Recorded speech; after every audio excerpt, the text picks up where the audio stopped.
ব্যস্ত জীবনে কোলাহল ছেড়ে আমরা সবাই খুঁজি একটু প্রশান্তি, আর সেই প্রশান্তির খোঁজে আজ আমি আপনাকে নিয়ে চলেছি বঙ্গোপসাগরের কোলে লুকিয়ে থাকা এক অপূর্ব স্বর্গরাজ্যে, যার নাম হলো বকখালি।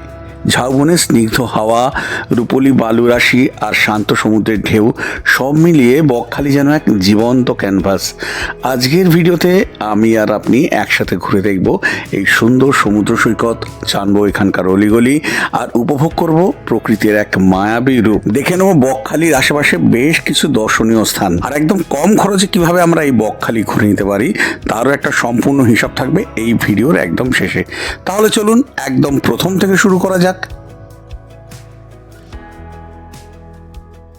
সবার আগে জানতে হবে বকখালি কখন যাবেন। বকখালি সারা বছর যাওয়া যায়, কিন্তু বকখালি যাওয়ার সেরা সময় হলো নভেম্বর থেকে ফেব্রুয়ারি মাস পর্যন্ত, মানে যতদিন শীতের একটা আমেজ থাকে। কারণ নভেম্বর থেকে ফেব্রুয়ারি মাস ছাড়া তার বাইরে সারাটা বছর কিন্তু বকখালিতে বেশ গরম থাকে। যদিও বকখালি উইকেন্ড ডেস্টিনেশন, তবুও আমি বলবো শনিবার রোববার করে না গিয়ে সোম থেকে শুক্রবারের মধ্যে গেলে অনেকটা সস্তায় ঘুরে আসা যায়। এবারে বলি আপনি বকখালি যাবেন কিভাবে। কলকাতা থেকে 125 কিলোমিটার দূরের বকখালি পর্যন্ত সরকারি WPTC ভলভো বাস যাচ্ছে, যার ভাড়া হচ্ছে এসিতে 255 টাকা, আর নন এসি যে বাস রয়েছে তার ভাড়া 102 টাকা।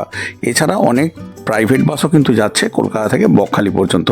কিন্তু আমি বলবো আপনারা ট্রেনে যান, কারণ ট্রেনের জার্নি অনেক বেশি কমফোর্টেবল। আপনারা যে যেখান থেকে আসুন না কেন, আপনারা একদম পৌঁছে যান শিয়ালদা স্টেশন পর্যন্ত, তারপর সেখান থেকে চলে যান শিয়ালদা স্টেশনের সাউথ সেকশনে, মানে যেখান থেকে আপনারা পেয়ে যাবেন নামখানা লোকাল। কারণ আজকে আমরা শিয়ালদা থেকে নামখানা লোকালে করে প্রথমে নামখানা পর্যন্ত যাব। চেষ্টা করুন যতটা সকালের দিকে হয় সেই ট্রেন ধরতে। ভোর 5:12 ট্রেন রয়েছে নামখানা লোকাল শিয়ালদা থেকে, 7:14 রয়েছে, আবার 9:16 রয়েছে। 5:12 যদি ধরতে পারেন তাহলে তো খুবই ভালো, তা না হলে অন্ততপক্ষে 7:14 ট্রেনটা শিয়ালদা থেকে ধরার চেষ্টা করুন। শিয়ালদা থেকে নামখানা পৌঁছতে প্রায় ঘন্টা 3 সময় লাগবে। এদিন বকখালি পৌঁছে কিন্তু আপনাদের অনেক কিছু করার রয়েছে। 9:16 ট্রেন ধরলে কিন্তু অনেকটাই দেরি হয়ে যাবে, তাই আপনাদের বারবার বলছি 5:12 বা 7:14 ট্রেনটা কিন্তু ধরতে ভুল করবেন না। আপনার ট্রেন 1 নম্বর প্ল্যাটফর্মেই দেবে, আর ওই 1 নম্বর প্ল্যাটফর্ম দিয়ে আপনি বাইরে বেরিয়ে যান। আর বাইরে বেরিয়ে এখানে দেখতে পাবেন অনেক টোটো দাঁড়িয়ে রয়েছে, কিন্তু এখান থেকে টোটো ধরবেন না। যদি একটু কম খরচে আপনাদের যেতে হয় তাহলে একটুখানি কষ্ট করে হেঁটে বাইরে বেরোন, সেখান থেকে অনেকটা কম পয়সা কিন্তু আপনারা টোটো পেয়ে যাবেন। এখানকার টোটোগুলো সবই কিন্তু অনেকটা বেশি রেট নেয়।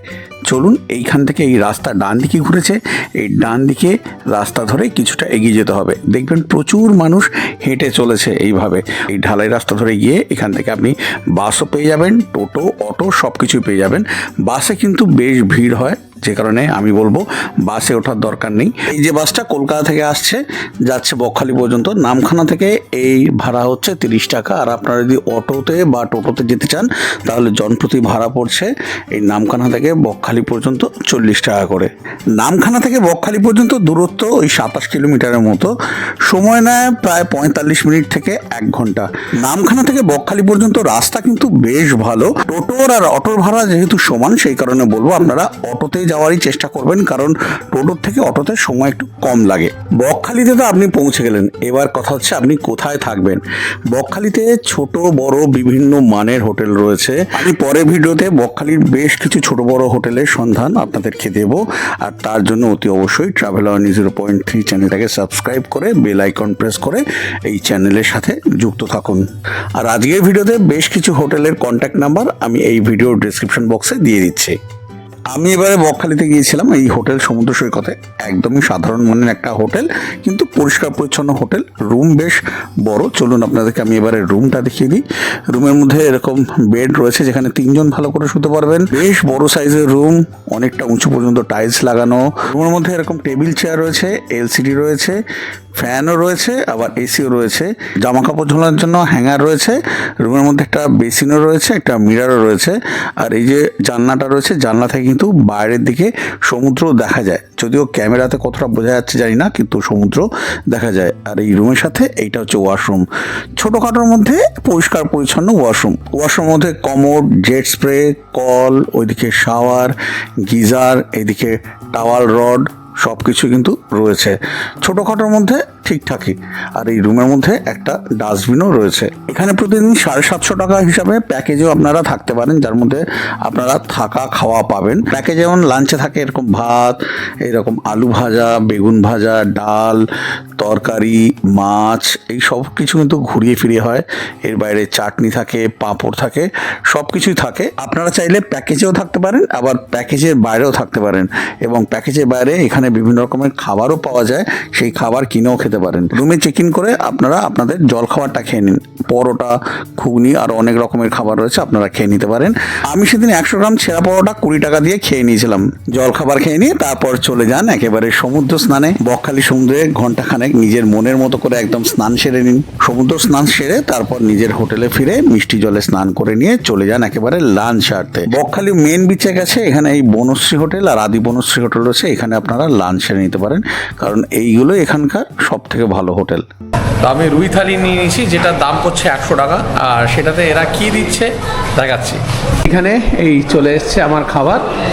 এখানে ভাত দিয়ে দিয়েছে, দিয়েছে স্যালাড, এখানে শসা, পেঁয়াজ, লেবু তো দিয়েছে, এখানে আলু ভাজা, এখানে রয়েছে ডাল, এখানে শুক্তো, বাঙালির খুব পছন্দের আলু পোস্ত, এইদিকে রয়েছে মাছ, এইদিকে চাটনি, টমেটো চাটনি রয়েছে, আর রয়েছে পাঁপড়। আচ্ছা, এখানে বলে দিই, এখানে ভাত, ডাল, তরকারি যা আছে এইগুলো কিন্তু রিপিট হবে, কিন্তু মাছ, চাটনি, পাঁপড়, আলু ভাজা এইগুলো কিন্তু আর রিপিট হবে না। এইগুলো কিন্তু ওয়ান টাইম যা দেবে সেটাই আপনাদের খেতে হবে, বা তার বাইরে যদি নিতে চান তার জন্য আলাদা করে আপনাদেরকে পয়সা দিতে হবে। কিন্তু এই ডাল, তরকারি এইগুলো আপনার যত খুশি, বা ভাত যত খুশি নিন, কোনো রকম সমস্যা নেই তাতে। তাই এবারে আমি খাওয়াটা শুরু করি, কারণ আমার আবার সাইড সিনে বেরোতে হবে বলছিলাম। আর একটা যেটা দারুণ খেতে, সেটা হচ্ছে এই রাধা গোবিন্দর মিষ্টি দই। একদম বকখালি এলে কিন্তু এটা মিস করা চলবে না। দুর্দান্ত খেতে, দুর্দান্ত। এরকম লাল দই দুর্দান্ত খেতে, মানে একটা খেলে মনে হবে আরও অনেকগুলো খেয়ে নিই। লাঞ্চ হয়ে গেলে তারপরে টোটো নিয়ে বেরিয়ে পড়ুন বকখালির সাইট সিন করতে। আমার জানাশোনা একটি ছেলে রয়েছে চন্দন, যে খুব ভালো করে আমাদের আগেও ঘুরিয়েছে, এবারেও ঘুরিয়েছে। ওই চন্দনের নাম আমি স্ক্রিনে দিয়ে দিচ্ছি। চন্দনের টোটোতে করে আমরা প্রথমে চলে গেলাম হেনরিজ আইল্যান্ডে। এখানে ঢুকতে টোটো চার্জ 10 টাকা করে, জন প্রতি টিকিট 10 টাকা করে। আর 4 চাকা গাড়ি সাইজ অনুযায়ী কোনোটা 40 টাকা, কোনোটা 50 টাকা। হেনরিজ আইল্যান্ডে কিছু দূর পর্যন্ত কিন্তু এই টোটো যাবে, তারপর কিন্তু বেশ খানিকটা রাস্তা আপনাদেরকে হেঁটে একদম ওই সি বিচ পর্যন্ত যেতে হবে। এই রাস্তা সোজা চলে গেছে একদম বিচ বরাবর, তাই এই রাস্তাটা কিন্তু আপনাদেরকে হেঁটেই যেতে হবে। যেভাবে আমরা এখন হেঁটে চলেছি, আমি আর চন্দন চলেছি এখন ওই বিচের ধারেতে। এখানে কিন্তু এই কাঠের সাঁকো মতো করা রয়েছে, এখান থেকে এই কাঠের সাঁকো দিয়েই যেতে হবে বিচ পর্যন্ত। বিচ পর্যন্ত না, কিছুটা রয়েছে এই কাঠের সাঁকোটা, তারপরে আবার ওই ঢালাই রাস্তা রয়েছে। ম্যানগ্রোভ রয়েছে প্রচুর, এই সাইডেও ম্যানগ্রোভ রয়েছে, এই সাইডেও ম্যানগ্রোভ রয়েছে। কি সুন্দর লাগছে, এই দুদিক থেকে দেখুন গাছ ক্রস করেছে, অপূর্ব লাগছে এই জায়গাটা। এটাকেই বলা যেতে পারে হেনরি আইল্যান্ডের বিচে ঢোকার প্রবেশদ্বার। দারুণ লাগছে, দারুণ। এখানে কিছু একটা ছিল, সেটা ভেঙে গেছে। খুব সুন্দর এই হেনরি আইল্যান্ডটা, দারুণ দারুণ লাগছে। জলটা কিন্তু অনেকটা দূরে, আর ওইদিকে অনেকগুলো পাখি একসাথে উড়ে যাচ্ছে, খুব সুন্দর লাগছে। বেশ কিছু ট্যুরিস্টও কিন্তু এখানে রয়েছে, দুর্দান্ত লাগছে। সমুদ্রর কাছেই একদম এসে গেছি, জলের কাছে চলে এসেছি। এখানে বেশ কিছু ট্যুরিস্ট রয়েছে দেখতে পাচ্ছি। চটি খুলে ফেলেছি, এখন যাচ্ছি জলে পার ভেজাতে। ঠান্ডা জল, ঠান্ডা ঠান্ডা জল, দারুণ লাগছে, দুর্দান্ত লাগছে একেবারে। এখানে লেখাই রয়েছে যে স্নান করা বারণ, এখানে কিন্তু চোরাবালি রয়েছে, সুতরাং স্নান করতে কিন্তু এখানে ভুলেও নামবেন না কেউ, স্নান করলে কিন্তু বিপদ আছে। জলের রংটাও কিন্তু দারুণ লাগছে, দারুণ। ওইখানটা পুরো হালকা সবুজ, এখানটা একটুখানি ওই ঘোলা ঘোলা রং, আবার দূরটা যেমন দেখতে পাচ্ছি পুরো হালকা সবুজ রং রয়েছে।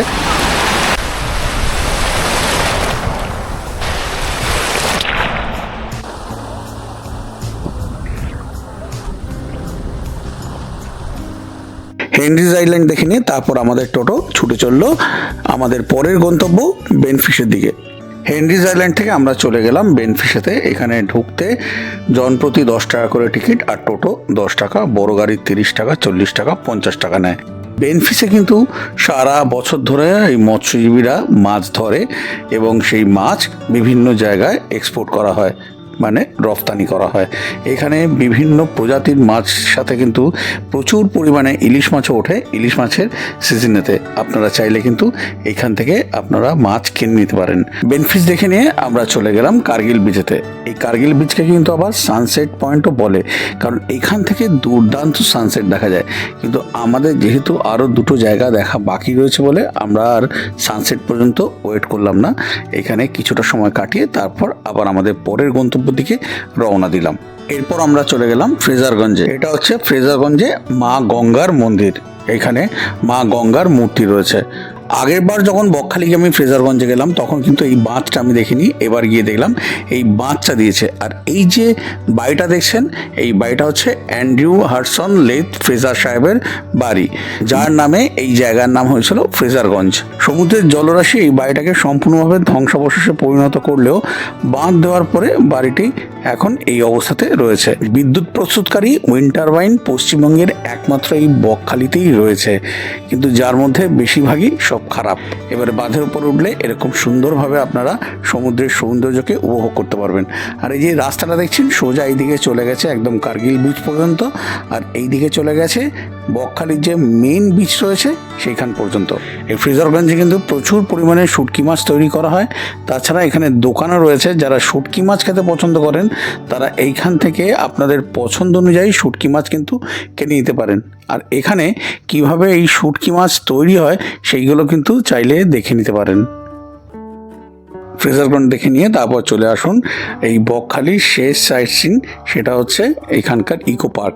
সেখানে কিন্তু বাচ্চাদের বিনোদনে বিভিন্ন রকমের ব্যবস্থা রয়েছে। জনপ্রতি 20 টাকা করে টিকিট কেটে এই পার্কের ভেতরে ঢুকতে হবে। আপনার সাথে যদি আপনার ছোট বাচ্চা থাকে তাহলে কিন্তু সে এখানে বেশ অনেকটা সময় এনজয় করে নিতে পারবে।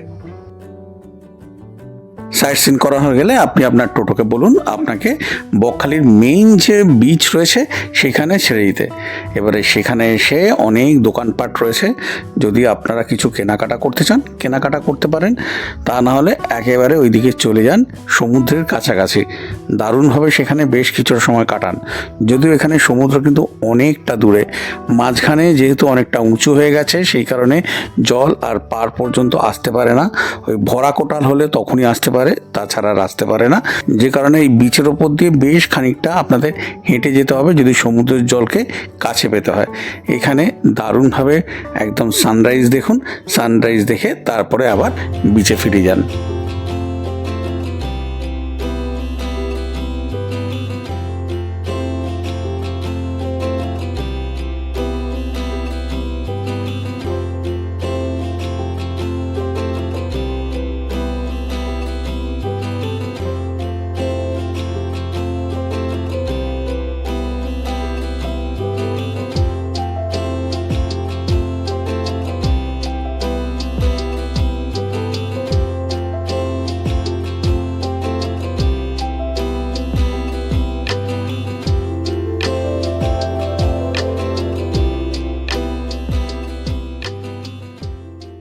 এখানে একটা জিনিস কিন্তু খুব ভালো, যদিও দীঘাপুরীর মতো এখানে দোকান নেই, 10%ও দোকান নেই, তাও বেশ সাজিয়ে করা, মানে যে রয়েছে যেটা রয়েছে সেটাই রয়েছে বরাবর, মানে যতদূর পর্যন্ত রয়েছে। এখানে ডাব রয়েছে, আবার এই সামনে এখানে ডাব রয়েছে, এই রয়েছে আইসক্রিম।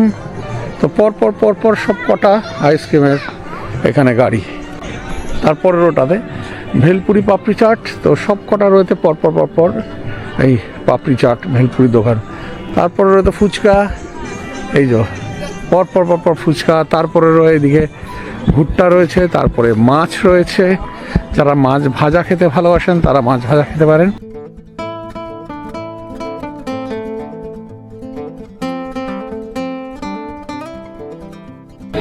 বিভিন্ন রকমের মাছ বিভিন্ন স্টলে পাওয়া যাচ্ছে। আপনারা যেটা বলবেন সেটা এখানে ফ্রাই করে দেবে। বিভিন্ন রকমের চিংড়ি রয়েছে, ভোলা রয়েছে, লইটা রয়েছে, সব রকমের রয়েছে, ভেটকি রয়েছে, তোপসে রয়েছে, এই রকম।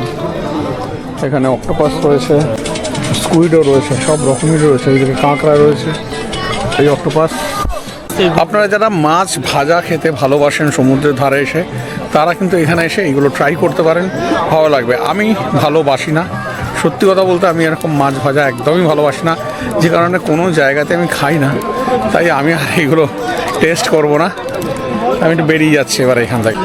এইখানে একটা দোকান রয়েছে, পিৎজা বার্গার সব কিছু পাওয়া যাবে, আবার এই পপকর্ন স্টাইল, এইখানে চিকেনও রয়েছে, এই মন্দির রয়েছে, ছোট্ট একটা মন্দির। এখানেও দাদারা এই গাড়ি নিয়ে বসে রয়েছে, কোনো টুরিস্ট নেই। এইখানে কিন্তু দেখতে পাচ্ছেন প্রচুর দোকানপাট রয়েছে। সারা সন্ধ্যেটা এই খাওয়া দাওয়া করেই এই বিচের ধারে কাটান, তারপর আপনার হোটেলে ফিরে আসুন।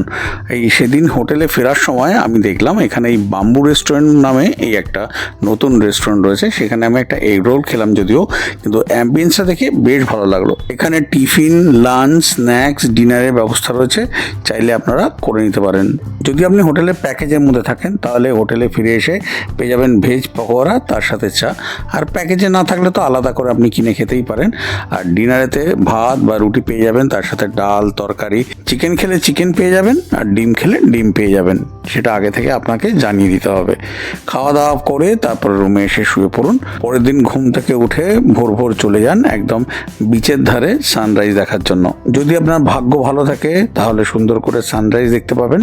সানরাইজ দেখে নিয়ে আবার হোটেলে চলে আসুন। হোটেলে চলে এসে স্নান টান সেরে যদি প্যাকেজের মধ্যে থাকেন তাহলে এই প্যাকেজের যে খাবার রয়েছে, লুচি, তরকারি, ওইদিকে সেদ্ধ ডিম আর মিষ্টি পেয়ে যাবেন। যদি প্যাকেজে না থাকেন তাহলে জলখাবার কিনে খেয়ে তারপর টোটোতে বা অটোতে করে রওনা দিন একেবারে নামখানা স্টেশনের দিকে। আপনারা চাইলে ট্রেনে করেও কলকাতা ফিরতে পারেন, আবার যদি সরকারি বাসে বা বেসরকারি বাসে করে কলকাতা ফিরতে চান সেটাও করতে পারেন। আমি সরকারি বাসের টাইমিংস কেমন রয়েছে আর ভাড়া কী রয়েছে স্ক্রিনে দিয়ে দিলাম। বকখালি তো আমাদের ঘোরা হয়ে গেল, এবারে সর্বনিম্ন কত খরচে একজন মানুষ এই বকখালি ঘুরে আসতে পারেন তারই একটা হিসাব এবার আপনাদেরকে দিই। চলুন, ধরে নিচ্ছি আপনারা 3 জন বকখালিতে বেড়াতে যাচ্ছেন, তাহলে জনপ্রতি কেমন কী খরচ হতে পারে সেটাই আপনাদেরকে একটু জানিয়ে দিই। একজনের যাওয়া আসা ট্রেনের খরচা 25-50 টাকা। নামখানা থেকে বকখালি পর্যন্ত টোটো বা অটোতে 40-80 টাকা একজনের খরচা হবে যাওয়া আসা। হোটেল যদি 450 টাকার হোটেল নেন 3 জনে, তাহলে একজনে পড়ছে 150 টাকা। একজন মানুষের সকাল থেকে রাত পর্যন্ত খাওয়া দাওয়া খরচা মোটামুটি 250 টাকা। আর টোটোতে করে সাইট সিন যদি 300 টাকা হয় তাহলে একজনের খরচা পড়ছে 100 টাকা। আর পরের দিন জলখাবার খরচা হচ্ছে একজনের 20 টাকা।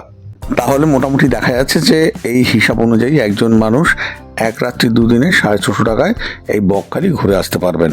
তাহলে আজকের ভিডিওটা আপনাদের কার কেমন লাগলো জানাতে কিন্তু ভুলবেন না। আর যদি সম্ভব হয় তাহলে এই ট্রাভেল আর্নি 0.3 চ্যানেলটাকে সাবস্ক্রাইব করে বেল আইকন প্রেস করে এই চ্যানেলের সাথে থাকবেন। আজকের মতো বিদায় নিলাম, আবার দেখা হবে পরের দিন নতুন কোনো ভিডিও নিয়ে। ততক্ষণ পর্যন্ত সবাই খুব ভালো থাকবেন, আনন্দে থাকবেন আর সুস্থ থাকবেন।